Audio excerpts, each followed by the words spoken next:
A'udhu billahi minash shaitanir rajim, bismillahir rahmanir rahim. Mesdames et messieurs, bonsoir ou bien bonjour et bienvenue dans ma chaîne là où on voyage en parallèle dans des découvertes entre la science et le Coran. Comme on a vu la dernière fois dans le secret de la création, que c'est l'énergie qui a créé la matière et que c'est elle qui a provoqué le Big Bang, qui a donné ensuite naissance à un nuage de particules, ou la fumée comme Dieu le dit dans le Coran. Et comment, juste après, ces petites particules commencèrent à s'associer entre elles pour créer la brique essentielle afin de construire l'univers qu'on appelle l'atome. Et le tout qui se maintient grâce à cette énergie divine que les scientifiques l'ont appelée la force fondamentale de l'univers. Aujourd'hui, on va parler de la conscience de l'univers. Comment, à partir d'une fumée qui s'est produite juste après le Big Bang, ou le nuage gazeux, comme le disent les scientifiques, est devenu un monde parfait lequel où on vit aujourd'hui. D'où vient cette énergie, cette intelligence qui a géré la construction de l'univers? Tout d'abord, je dis la construction de l'univers parce que Allah dans le Coran le dit. Le ciel, nous l'avons construit par notre puissance et nous l'étendons constamment dans l'immensité. Donc, Dieu a construit bien l'univers à partir de ces petites particules et il est en train de l'élargir. Comme la science confirme que l'univers est en extension continue. Maintenant, commençons par la construction de l'atome. Comme on a vu dans la précédente vidéo, que l'atome est un noyau qui tourne autour de lui, un nuage d'électrons, et le tout qui maintient grâce à cette force fondamentale de l'univers. Mais si on regardait bien entre le noyau et les électrons, il y a un vide immense. C'est comme si, par exemple, le noyau est une tête d'épingle au milieu d'un terrain de football. Les électrons qui tournent autour de lui, ils sont là où il y a les tribunes. Donc en fait, l'atome est constitué du vide immense. Et c'est exactement comme Dieu le dit dans le Coran, il a créé les cieux sans piliers, que vous puissiez voir. Et là, ça veut dire qu'il a créé l'univers dans le vide. Maintenant, admettons que le Big Bang est fait au hasard. Mais le doué d'intelligence, c'est qu'on ne peut pas avoir la construction de la matière sans conscience. N'est-ce pas? Comme par exemple, on ne peut pas avoir une maison ou une voiture sans constructeur. Tout simplement. Bref. La dernière fois, je regardais une émission scientifique où ils disent qui a donné vie et conscience aux molécules. Parce qu'elles savent exactement ce qu'elles font. Pourquoi on voit ces différentes matières alors que la base est la même à partir d'une fumée de particules? Mais moi je dis, mais attendez, l'atome aussi, il a une vie et une conscience. Et il sait exactement ce qu'il fait. S'il n'y a pas eu les différents atomes, il n'y aura pas eu des différentes molécules. N'est-ce pas? L'homme a réussi à identifier 118 atomes différents, entre elles 94 sur Terre. Et on a un tableau périodique pour cela, qu'on l'appelle le tableau de Dimitri Mendeleïev. Et on peut différencier ces atomes par rapport aux quantités des protons et de neutrons qui se trouvent dans le noyau, et aussi les électrons qui tournent autour de lui. Plus le noyau est gros, plus le champ magnétique devient important, et c'est comme ça qu'on a des matières différentes. Par exemple, l'atome le plus léger, c'est celui de l'hydrogène, il est constitué d'un noyau qui porte un seul proton et un seul électron qui tourne autour de lui. Après, par exemple, celui qui est un peu plus chargé, c'est celui de l'oxygène que vous voyez sur cette image. Et on a également l'atome du carbone encore un peu plus chargé. On arrive par exemple aux atomes le plus lourds, comme celui du fer. Et entre parenthèses, l'atome du fer, les scientifiques confirment qu'il n'était pas fabriqué sur Terre. Parce que la masse de la Terre n'était pas suffisamment massive pour fabriquer l'atome du fer. Pour cela, il a fallu des grandes étoiles qui faisaient minimum 8 fois la taille du Soleil, avec une très haute compression, pour pouvoir forger et fabriquer l'atome du fer. Donc le fer est venu sur Terre grâce à une supernova, explosion d'une étoile, qui a libéré son fer et qui a fini par atterrir sur Terre. Et comme vous savez, le hasard n'existe pas.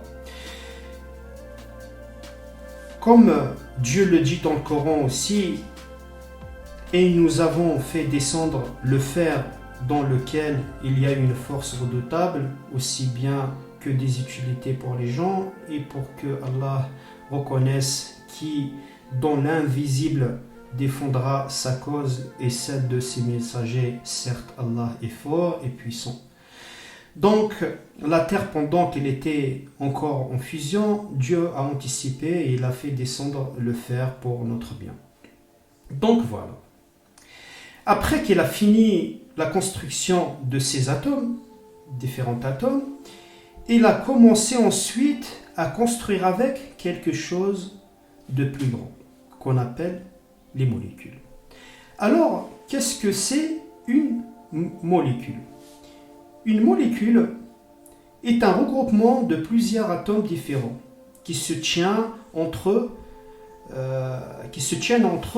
avec une force magnétique. Et c'est là où les scientifiques disent qui a donné vie et conscience à tout ça.